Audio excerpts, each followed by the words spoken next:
ক্লাসে ঠিক মতো করতে হবে, বারবার জয়েন করলে আর লিড নিলে হবে না তো। মিস ওর বাবা ফোন দেয় তো এই টাইমে মাঝে মধ্যে, এই জন্য সমস্যা হয়ে গেছে।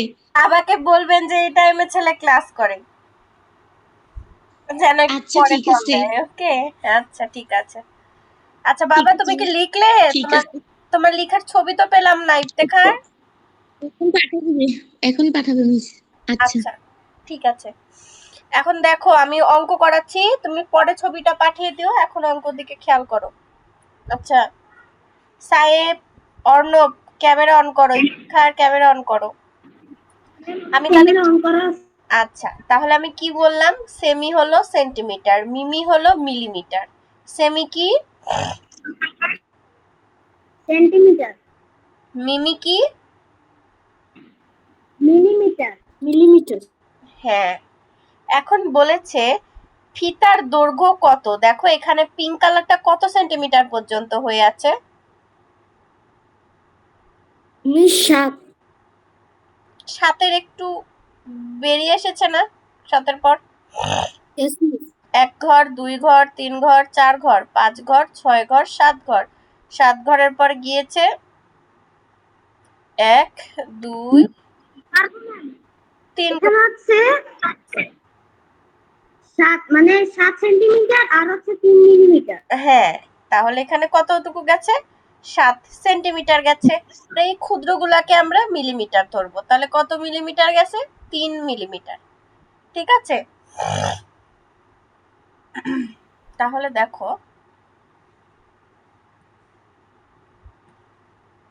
এই যে 7 সেন্টিমিটার,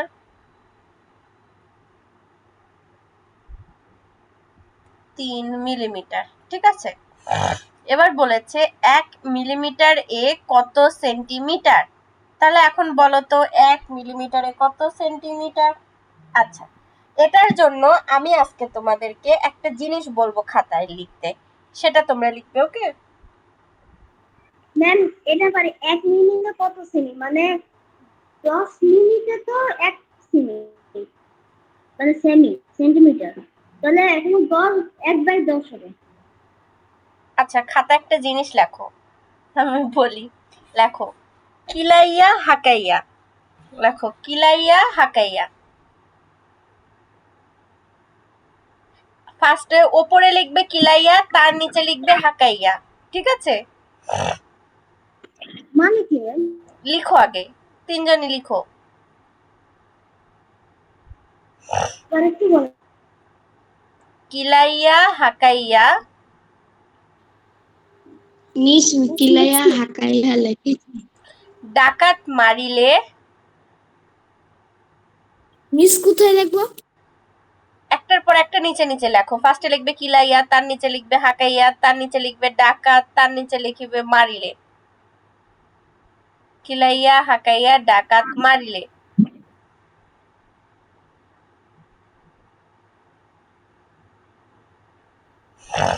কিলাইয়া হাকাইয়া ডাকাত, এরপরে মারিলে।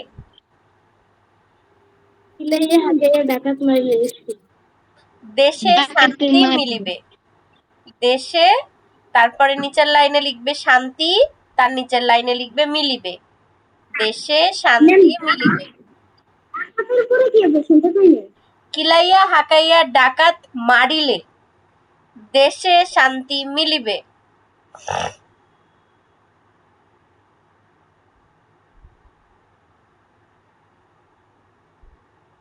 মিস লিখছি।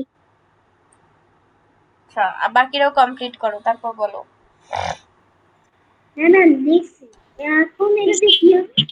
কিলাইয়াতে লেখো কিলোমিটার, কিলাইয়ার পাশে সমান সমান দিয়ে লিখো কিলোমিটার।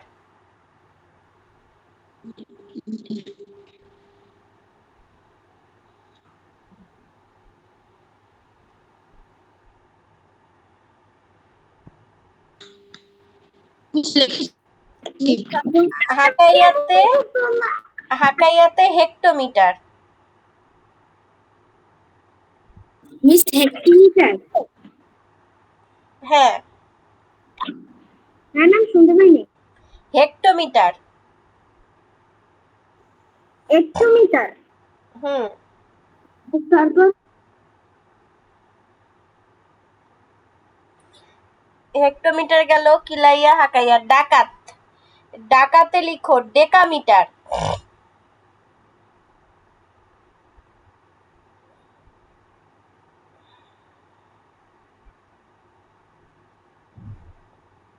তারপর ম্যাডাম তারপরে মারিল, মারিলে তো লেখো মিটার।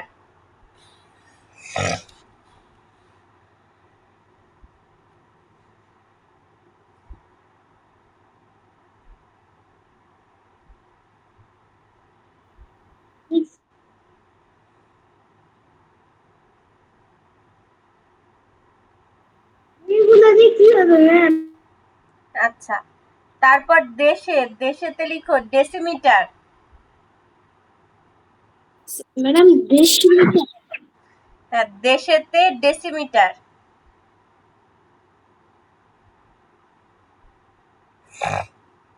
ম্যাম ম্যাম দুটো সরিষিকে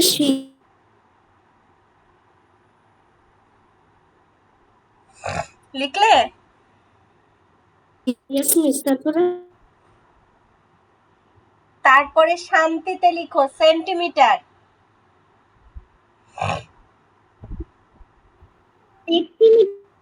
সেন্টিমিটার, হ্যাঁ।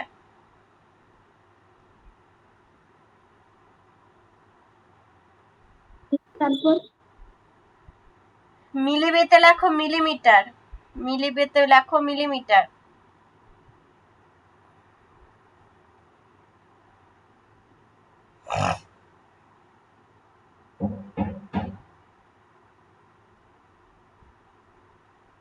মিস লেখতে শেষ। মিস তাহলে লেখা কি শেষ। লিখলে একজন পড়ো তো। হ্যাঁ বলি। পড়ো।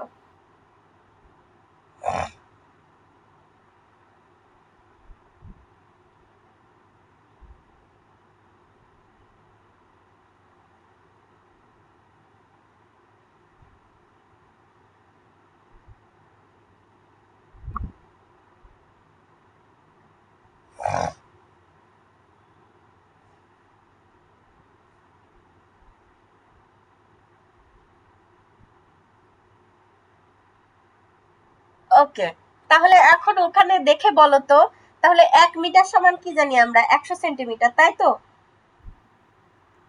হ্যাঁ এখন আমি কি বললাম? নিচের দিকে গেলে কমবে, তাই না? তাহলে দেখো তো সেন্টিমিটার সমান কত হবে? 1 মিটার সমান 100, সরি 100 মিটার সমান কি আমি কি বললাম এখনই? 1 সেন্টিমিটার সমান 100 মিটার, তাই তো? Yes, miss. এখন এখানে দেখো আমাকে কি বলেছে, এই যে আমার চিত্রে, আমার বইয়ে দেখো 1 মিলিমিটার সমান কত সেন্টিমিটার।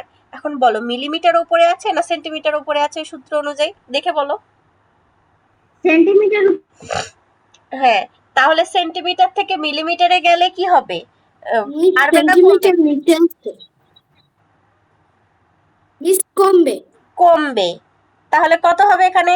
0.1, অর্থাৎ 1/10 সেন্টিমিটার। 1/10 সেন্টিমিটার, 0.1। বুঝতে পারলে? নিচের দিকে গেলে কমলো। বুঝে গেল? Yes miss. ওকে, এবার বলেছে 4 মিলিমিটারকে সেন্টিমিটারে কিভাবে প্রকাশ করব। তাহলে আবার ঠিক একইভাবে, তাহলে এবার কি হবে? 4/10 হবে, ওপরে হয়েছে 1/10, তাহলে এবার 4 মিলিমিটার, তাহলে 4/10 হবে। বুঝতে পারলে? তাহলে এটাকে ভাঙলে 0.4 সেন্টিমিটার। এই যে এখানে আমি ঘরগুলো পূরণ করে দিচ্ছি।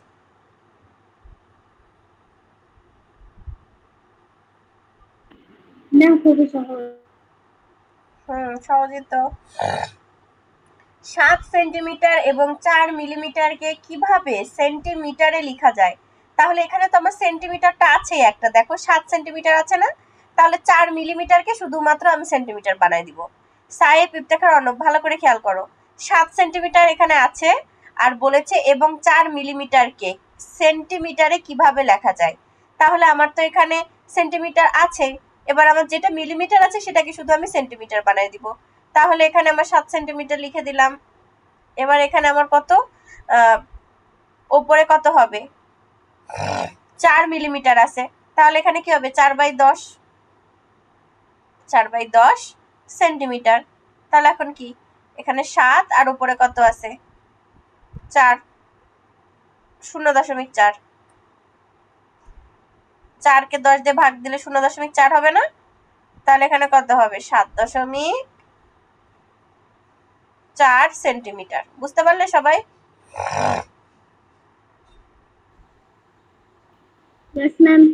Yes, ma'am. এটুকু করে ফেলো, Yes, miss. যেটুকু আমি করে দিলাম।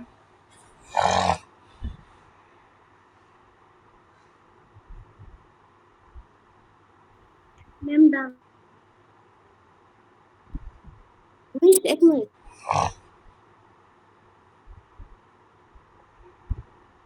ওকে, তাহলে সবাই খেয়াল করো, আবহাওয়া কি, ও আমি এখনো শেয়ারই করিনি, একটু ওয়েট করো।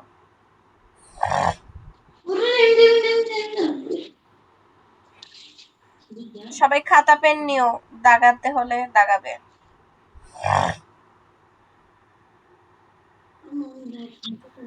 দিনের শুরুতে আমরা আমাদের দৈনন্দিন কাজের পরিকল্পনা করে থাকি। আমরা কি ধরনের পোশাক পরবো, ছাতা প্রয়োজন কিনা অথবা শীতের কাপড় নিতে হবে কিনা তা কি দেখে ঠিক করি। এই কাজগুলো অনুসারে সাধারণত ওই দিনের আবহাওয়া দেখে আমরা সিদ্ধান্ত নিয়ে থাকি। আবহাওয়া কি, প্রকৃতিতে কখনো গরম, কখনো ঠান্ডা, কখনো অঝোর ধারায় বৃষ্টি, আবার কখনো ঝড়ো হাওয়া দেখা যায়। কোন স্থানে একটি দিনের প্রকৃতির এই অবস্থাগুলোকে আবহাওয়া বলে। সবাই আন্ডারলাইন করো। প্রকৃতিতে কখনো গরম, কখনো ঠান্ডা, অঝোর ধারায় বৃষ্টি, আবার কখনো ঝড়ো হাওয়া দেখা যায়। কোন স্থানে একটি দিনে প্রকৃতির এই অবস্থাগুলোকে আবহাওয়া বলে। প্রকৃতিতে কখনো গরম, কখনো ঠান্ডা, কখনো অঝোর ধারায় বৃষ্টি, আবার কখনো ঝড়ো হাওয়া দেখা যায়। কোন স্থানের একটি দিনে প্রকৃতির এই অবস্থাগুলোকে আবহাওয়া বলে।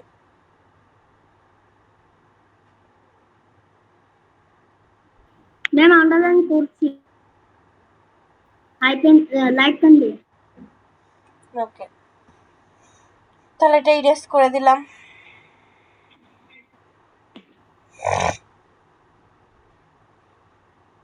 তো এই দেখো আবহাওয়া কোনগুলো, এই যে একটা রৌদ্রোজ্জ্বল দিন, এই যে বৃষ্টির দিন, শীতকালে শীতের দিন। ওকে, এগুলো হচ্ছে আবহাওয়া। আবহাওয়া কাকে বলে মুখস্থ করে ফেলবে, ঠিক আছে?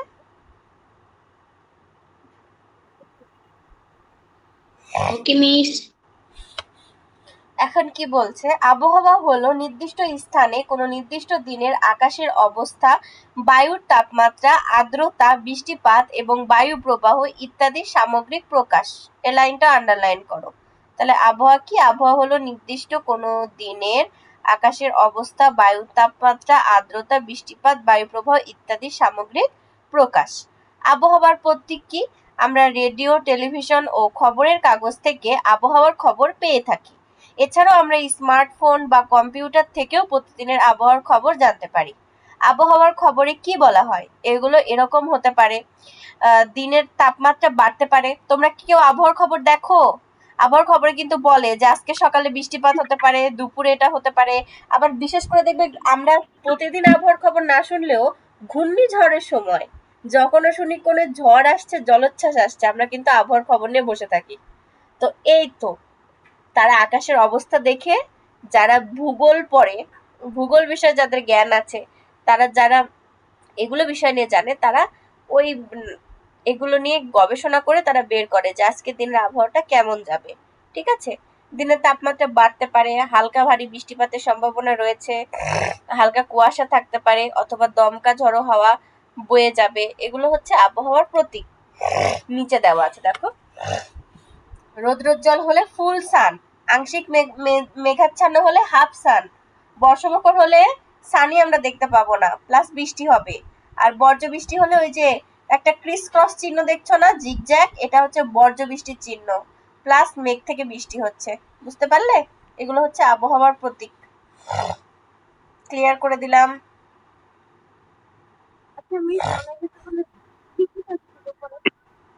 বুঝিনি বাবা,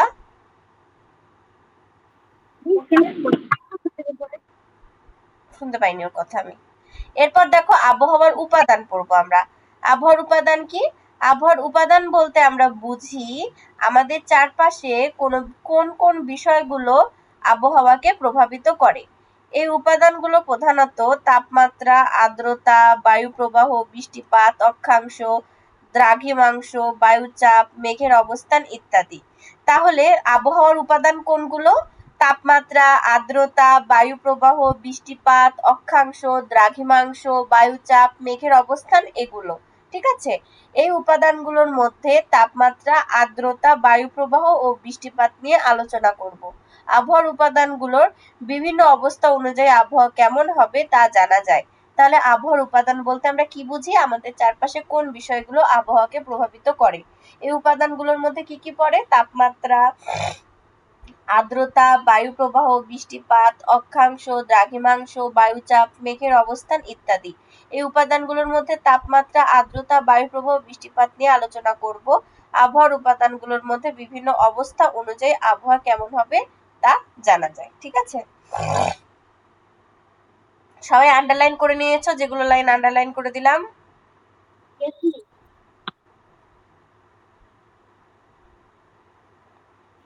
Yes, ma'am.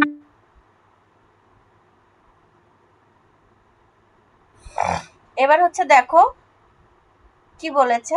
বায়ু তাপমাত্রা তারতম্যের কারণে আমরা ঠান্ডা বা গরম অনুভব করি। বায়ুর আর্দ্রতা কম থাকলে শীতকালে আমাদের হাত, পা, ঠোঁটের চামড়া ফেটে যায়। তাহলে বাতাসে আর্দ্রতা কম থাকলে কি হয়? শীতকালে আমাদের হাত, পা এবং ঠোঁটের চামড়া ফেটে যায়। আবার আর্দ্রতা বেড়ে গেলে কি হয়? আমরা ঘেমে যাই। তারপরে বৃষ্টিপাতের সম্ভাবনা বাড়ে। বায়ু প্রবাহের গতি থেকে আমরা ঝড়ের পূর্বাভাস জানতে পারি। আবহাওয়ার উপাদান সম্পর্কে আরো কিছু জানি। তাপমাত্রা। তাপমাত্রা কি করে? আমরা প্রতিদিন একই রকম ঠান্ডা বা গরমের অনুভব করি না। বাতাস কতটা ঠান্ডা বা গরম তার ভিত্তিতে আমাদের ঠান্ডা বা গরম লাগে। কোনো সময় বাতাস কতটা ঠান্ডা বা গরম তাই ওই সময় তাপমাত্রা। তাহলে তাপমাত্রা কাকে বলে? কোনো সময় বাতাস কতটা ঠান্ডা বা গরম তাই ওই সময়ের তাপমাত্রা। মানে কোনো একটা সময় বাতাস কতটুকু ঠান্ডা লাগছে বা কতটুকু গরম লাগছে সে অবস্থাটাকে আমরা কি বলছি? তাপমাত্রা বলছি। ঠিক আছে? সবাই বুঝতে পেরেছো? Yes, আচ্ছা, পড়া কি বেশি হয়ে যাচ্ছে? আর দিব? yes, sir. Thank you to that. এই পেজটুকু দিয়ে দিই। ঠিক আছে?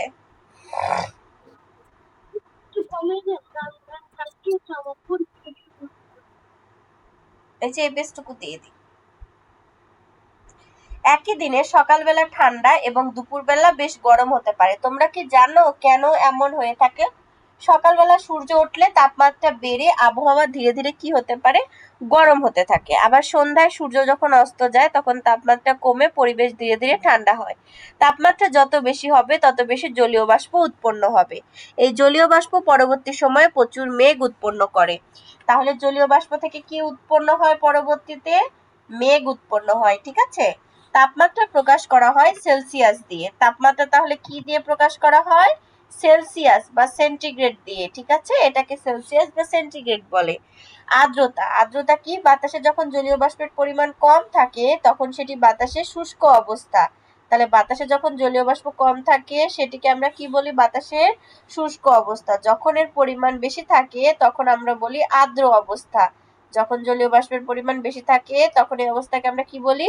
আর্দ্র অবস্থা। বাতাসে জলীয় বাষ্পের উপস্থিতি হলো আর্দ্রতা। এখন আর্দ্রতা কাকে বলে? বাতাসে যে জলীয় বাষ্পটা আছে তার এই অবস্থাটাকে আমরা আর্দ্রতা বলছি। বাতাসে যে জলীয় বাষ্প আছে এটা আমরা বুঝতে পারছি, তার এই উপস্থিতিটাকে বলা হচ্ছে আর্দ্রতা। ঠিক আছে? বাতাসে আর্দ্রতা বেশি থাকলে বৃষ্টিপাতের সম্ভাবনা বেড়ে যায়। তাহলে বাতাসে যদি আর্দ্রতা বেশি থাকে তাহলে সেই দিন কি হওয়ার সম্ভাবনা বেশি? বৃষ্টি হওয়ার সম্ভাবনা বেশি। আর যদি আর্দ্রতা কম থাকে, কাপড় তাড়াতাড়ি শুকায়, আমাদের ঠোঁট এবং চামড়া ফেটে যায়। তাহলে আমাদের যখন বাতাসে ঠোঁট ফেটে যাবে, কাপড় তাড়াতাড়ি শুকিয়ে যাবে, তখন আমরা কি বুঝবো? যে বাতাসে আর্দ্রতা কম। আর্দ্রতার পরিমাণ শতকরা হারে প্রকাশ করা হয়। সাধারণত 90% এর বেশি হলে বৃষ্টিপাত ঘটে। এটুকু সবাই আন্ডারলাইন করতে পেরেছো?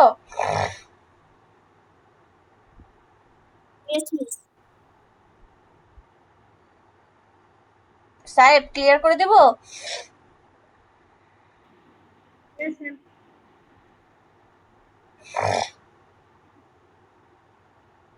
তারপরে আছে বৃষ্টিপাত, বৃষ্টিপাত এবং আছে বায়ু প্রবাহ। বৃষ্টিপাত কি?